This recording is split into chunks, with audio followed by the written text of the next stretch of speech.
why is there so little concern about the money coming in as opposed to just cutting the money going out? Our union, which after all contains the tax gatherers, considers that 120 billion is being lost, billion, not million, is being lost each year through not gathering the tax. Actually, in our FTSE based here, we've got to be fair and reasonable, but some of them are obviously getting away with what they shouldn't be getting away with.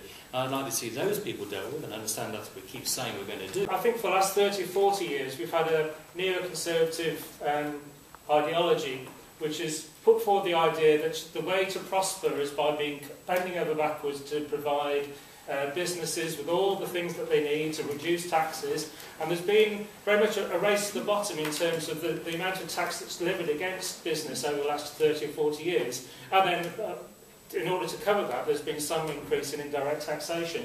I think internationally governments have got to stop this race to the bottom. They've got to close those tax loopholes. They've got to get rid of the tax havens. David Cameron's family's fortune was derived from putting money into a tax haven. This is the man who's running our country at the moment. The sort of family that believes putting that wealth abroad is a good way and an honourable and patriotic way of carrying on. I don't happen to agree. In terms of money coming in, I very much agree. I think we should be spending a lot more on the tax gatherers. And I think that an investment in that could well bring several £billion in. Because a couple of months ago, Margaret Hodge put a figure on the amount of tax that didn't get collected in the last 20 months. And that figure wasn't 20 billion, it was 110 billion. It sort of puts the cuts that we've got into perspective. People avoiding this tax have access to the corridors of power. If you want to get around a 6 billion tax bill, you can take out the head of HMRC to a restaurant, have a nice little chat about the damage taking 6 billion in tax off your company will do to the economy, and all the horrible things that will happen if you lose that tax money that you legally owe. Now, I asked the Chief Executive at the budget meeting where Capita comes in, because we were asked about the budget. We said that Capita and United Healthcare hope GPs will stick around for free drinks on them. So they're looking at taking over more and more. Capita seem to be running the council as much as anyone and everything else in the country. They're taking over this, that and the other. They're now looking at the NHS reforms. And again, I asked the Chief Executive, are they paying tax? You know, and you look in the paper, no, they're not. I think it's appalling. The reduction from 50p in the pound to 45p in the pound was an incentive to the very rich to actually pay the tax that legally they should have been paying in the first place. And it's the same with large corporations, with large businesses. I'd just like to ask Councillor Tilsley and Councillor Rudge, really, I think they might have forgotten who actually called this meeting. It's the PCS meeting, and the government that they support are just about to make 710,000 civil servants unemployed. And I think a large amount of those civil servants that they're actually going to make unemployed. I mean, good words from Councillor Rudge, but they're the ones that would be actually collecting that tax from the likes of Philip Green, from the likes of Vodafone, from the likes of Brit. Look, I didn't come here tonight expecting to win any votes at all. Yeah. But let's wake up and smell the coffee. There is a reduction in public sector workforce. The government has got to cut its cloth according to its income. People don't like that. I accept it. You can howl me down. John can shake his head, but it won't alter the facts that that is where we are economically.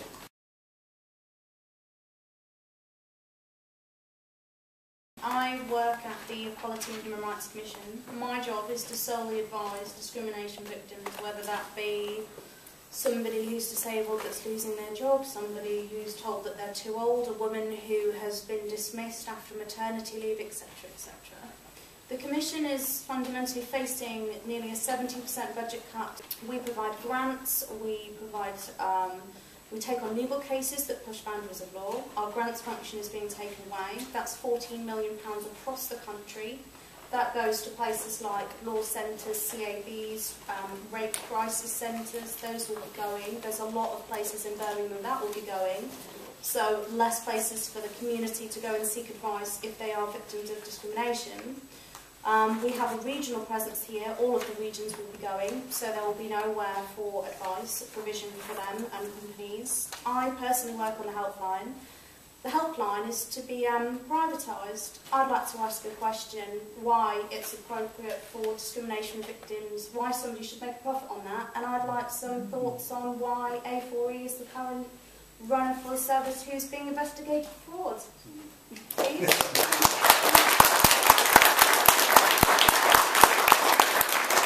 We started off this evening by looking at the cuts in public services, and one of the big things that's coming out of that, and I speak as somebody who's a member of Unison, and I work as the branch secretary in Solihull.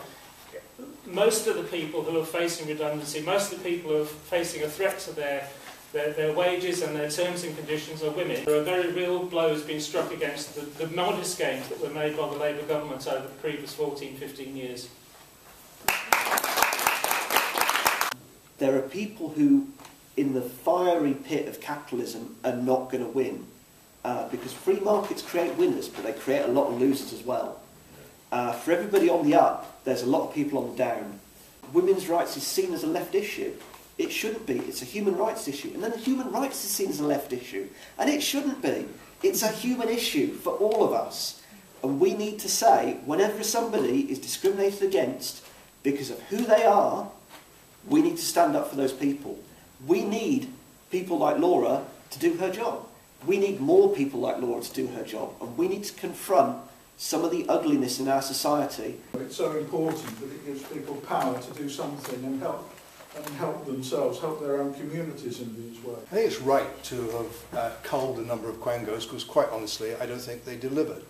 But to take out the Equality and Human Rights Commission, I think, is frankly a disgrace. To think that the preferred bidder for certain services is A4E, and the person who set that up is, or was at one time, the advisor to David Cameron on his big society issues.